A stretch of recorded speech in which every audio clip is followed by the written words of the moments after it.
Betsy from the blog of flourishingplace.com, and today I want to talk all about paper clutter.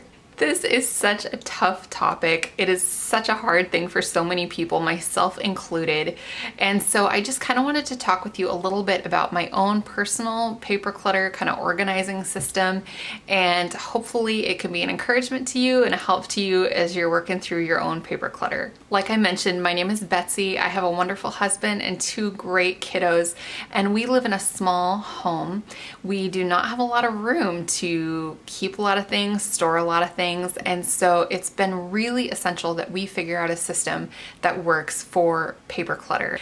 It's just nonstop. I feel like in this age of everything being electronic that we wouldn't be dealing with this as much, but we do. It's very easy to get overwhelmed. If you're interested, I have a full blog post on this in the description box below. I will link it up so you can read it if you want. I follow the Clean Mama cleaning routine, and for her cleaning routine in July, the monthly focus is organizing systems. And so I thought this would be a great opportunity to talk about kind of how I deal with paper clutter and organizing. I am not perfect, but maybe some of what I do can be an inspiration for you or kind of get you thinking about how you can organize your paper clutter.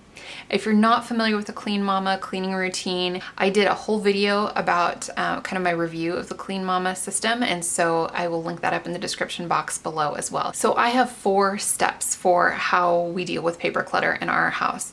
Step number 1 is we pre-decide certain categories of paper that come in. There are certain things that come into our house that they just always go straight to the recycle or they go straight to the shredder, no questions asked. And so this is an example. This is a pile of mail that we got like we do every day. There's a whole slew of coupons in here. And so these coupons go straight to the recycle. Now that may bother some of you, and let me explain a little bit more regarding coupons. I stopped collecting coupons from the mailbox quite a while ago. I found an app called the Flip app, F-L-I-P-P. You can load onto this app. This is not sponsored or anything. It's just been a great help for me to not feel like I have to hold on to coupons. You can pre-select the stores that whose ads you want to see, whether it's Walmart or Kroger or whatever. You can load that on there, and then you can just go and look. When it's grocery shopping time, you can just flip, literally, through that app, look at those ads and see if there's anything that you want to pick up. This is so much easier than keeping a whole bunch of coupons. And so this app has just been great for me. So that is why I don't hang on to coupons. There's usually a bunch of advertisements, you know, get a new roof, get new gutters, whatever. That stuff just immediately gets chucked. Fund appeals, if there's charitable organizations that we want to give to, we either have something on auto pay or we're looking it up online and taking the initiative directly because we care about the organization. There's a whole bunch of other categories of paper clutter that we could go into. If you have kids that are school age, school papers, things that you either need to hang on to or need to remind yourself about something, you don't feel like you can just toss it in the trash. And so that is kind of where step 2 comes in. Have a holding spot for stuff that you feel like you need to hang on to. For us, and notice I said spot and not spots. It's easy to have different piles of paper clutter on your dresser, on the desk, on the kitchen counter. One spot for us that we can hold things that we feel like we need to keep for a time for whatever reason. This is my husband's. It's a magnetic pocket right here. It just goes on the side of the fridge. Stuff that comes in paper-wise for him that he needs to deal with, that goes in there. And then this is mine. We have the exact same pocket, and mine just has file folders in it. So don't think that my husband is super messy and I'm not. Mine actually normally looks worse than his, but it just happened that this month I decided to start trying file folders in mine and kind of organizing some of the things in my holding spot by file folders. And so we'll see how that works. It's still a pretty new system, but I'm liking it so far. So in this holding spot, this is where you keep stuff that you need to hang on to for a time. Maybe a voter's guide, bills to pay, that is a big one. Permission slips, things from the doctor. A big one for me, and this is probably the biggest category I have, is things that need to be filed. Things that come in the mail that I don't need to necessarily do anything with them, but we do need to file them. Insurance stuff, medical, papers, that kind of thing. This is the spot where those go. I purposefully picked out pockets for us to put on the side of the fridge so that it's vertical storage. It's not something where it's laying out on the kitchen counter. there, and then we deal with those things. Step number 3, anything that requires an action goes on a to-do list. I do not use my holding spot as a to-do list or as a prompt for things that I need to do. So I know what you're gonna say, and that is, if something goes in that pocket, it's lost forever. I am not gonna remember that that's in there. That little holding spot is gonna be just a continual stress. If there is something I'm putting in the holding spot that has an action associated with it, I need to do something, I put that action item on a physical paper list. I bullet journal. That's how I keep track of my calendar, keep track of my to-do list, all of that. I have a blog post on that as well. I'll link it in the description box. But I put that action item on a physical paper to-do list. I do not put anything into my holding spot if it needs an action until I put it on the to-do list. That way I know with confidence nothing will get lost in there. There's not a bill that's going to disappear in there forever. I know because I can look at my to-do list and say, oh, I put that bill is due, on the 29th or whatever. So I do not use the holding spot as a prompt for my to-do list. If that makes sense, I hope that makes sense. I don't flip through that and go, what's in here? I already know what's in there. And if there's stuff that is in there like that needs to be filed, I'll get to that as soon as I can get to it. So it might be easier if I just kind of take you through and show you what I have in my thing. So my holding spot, this first one is just a notepad as we're running out of groceries and laundry detergent and whatever. We just have that list to throw stuff on. I have a file folder that says to file. This one probably gets the fullest of stuff that comes in that I don't need to do anything with, but we need to save it for a year or whatever.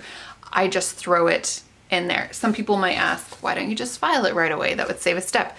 It would save a step. Most of the time, I either have a toddler pulling on my shirt or a baby in my arms. And so most of the time I just don't have time to stop, put everything down, file something, walk to the office and file something.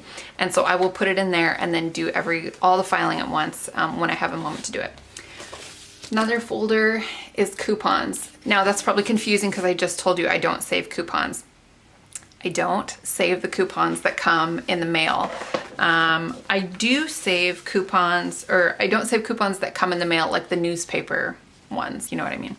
I do save coupons that come directly to us that are tailored exactly to us. And you know what I mean? If there's a particular store you shop at and they have a rewards program or whatever, they will send you coupons often specifically for things that you buy. And so I do save those coupons, and I will just grab those from my pocket before I go grocery shopping, because those are coupons that I'm actually going to use for stuff that we actually buy. And so that's the one exception. I have a little coupon folder, but I'm not a big couponer. I don't stress about it too much. If I walk out the door to the store and forget to bring the coupons, I don't sweat it. Another folder I have in here is labeled Clean Mama. Right now, I just have some of her little printables in there. Clean Mama, cleaning routine at a glance, different things like that I use. Last file in here is just labeled miscellaneous, which you just always have to have a miscellaneous file, right? There's something that doesn't fit in your neat little categories. And so I have a little miscellaneous file in there for stuff that I need to hang on to for one reason or another. Step number 4, clean out your holding spot periodically. If you have read Getting Things Done by David Allen, that is a great book for productivity. He talks about going through your inbox once a week. I do not go through my holding spot once a week. Part of that is because I know that my to-do list items, my action items, I have written them down. And so I'm not needing to go through my holding spot going, okay, is there anything I'm missing in here? I already know I have it sorted. The second reason is just because I'm lazy. That's the truth. I hate to file. I hate to go through papers. It's just not something I enjoy. I think probably for most of us it's something we don't enjoy, but it's something that has to be done. So I will probably go through this like once a month, I would say. And again, if it was something where I had items that needed action taken on them that was sitting in here and I didn't have it on a to-do list, I would probably be going through it much more frequently, but it would also be much more stressful because I would feel like I wouldn't know what I had in there and was falling through the cracks. So once a month, I will usually clean this out and then go from there. One of the common concerns that people have with dealing with paper clutter is you and your spouse just don't deal with it the same way. And I hear you. That can be a challenge. My husband and I, both of us are fairly organized people, but we organize very differently. And so that's one of those things where you just kind of have to learn and figure out what works. Having those magnetic pockets on the side of the fridge works for us. There's a place where my husband knows he can go and find stuff that has come in the mail or whatnot. I will stick things in there that I know he'll want to look at. And it kind of takes care of some of that tension. One of the big things is communication and just communicating what works for each of you. And there's maybe some ways that you'll have to compromise and then some ways that your spouse will compromise to come to a system that works for both of you. But for us, this is what works. Each of us having our own pocket. I don't care how his pocket looks. I don't care, how he's organizing things when he's looking at things. It's just there. He knows it's there, and I know I can put things in there and he will find them. Paper clutter can be such a big stressor, but it doesn't have to be. Just remember that right away when mail comes, when stuff comes in the door, get rid of it. If you've pre-decided there's a category that you don't need to keep, get rid of it right away. Don't wait. And then set up a holding spot for yourself. Put things that have an action associated with them on a to-do list and refer to that to-do list. Don't refer to the paper as your prompt for getting an action done. And then finally, just clean out your holding spot periodically. However often that needs to be for you. No judgment here. I hope you enjoyed this video. If you liked it, please give it a big thumbs up and hit that subscribe button. I make videos on this channel all about decluttering, organizing, and creating beauty in your home on a budget. And I am so thankful for you guys and love having you along for the journey.